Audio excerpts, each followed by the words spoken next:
And next tonight, to the rise of so-called deep fakes and what a group of bipartisan senators are doing to try to prevent them. Democratic Senator Amy Klobuchar of Minnesota published an op-ed today in the New York Times titled, "What I Didn't Say About Sydney Sweeney." She's been advocating for legislation to protect Americans from harmful AI and recently found out she was a target herself when a deep fake was posted of her saying salacious things about that ad campaign.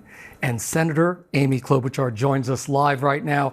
Senator Klobuchar, everyone seems to be talking about this. And this is one issue, really, that in this divided time, it does appear to transcend politics. So you had a hearing a few weeks ago, and soon after that, you see this clip of you going viral online. Then you realize it was a deep fake. So what's the rest of that story?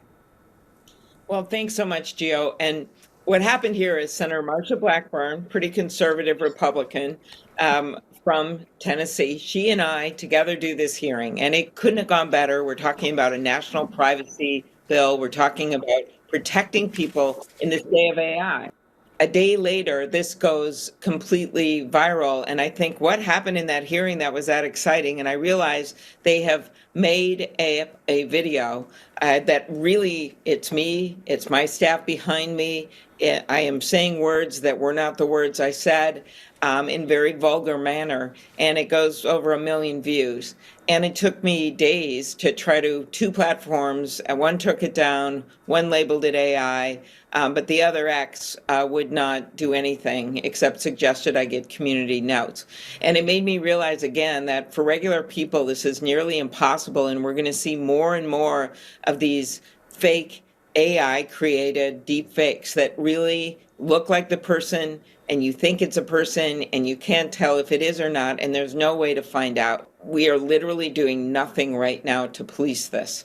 I mean, Senator, it is unbelievable. You know, just yesterday I was watching these videos online, and before the videos played, 2 of them, I see these deep fakes. And it's serious because you're talking about well-known people who people trust, and these deep fakes are talking about medical issues and, you know, encouraging people to take certain things that haven't been tested. And I guess the bottom line here is if a video like that, or if any of us, gets altered and it gets posted online, as things currently stand right now, there is no legal mechanism to force companies to take it down?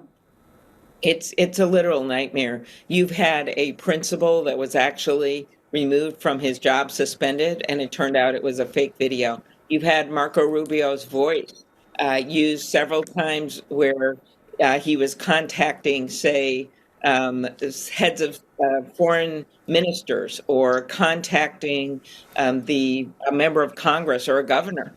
And they didn't know it wasn't him. Or you can imagine what could happen. You could have a bank CEO causing a bank run. You could have a influencer telling kids to use drugs, but it wasn't really them.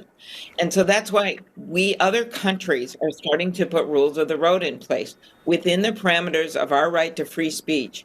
Not all speech is protected. You can't falsely yell fire in a crowded movie theater. That's not protected. Pornography of kids, it's not protected. And that's why in certain spaces we can move and just tell them, you have to take this down. In others, which might be parody, making fun of things, if it's a fake video and it's substantially AI created, at least you should have a label on it so that people know if it's their elected official or not.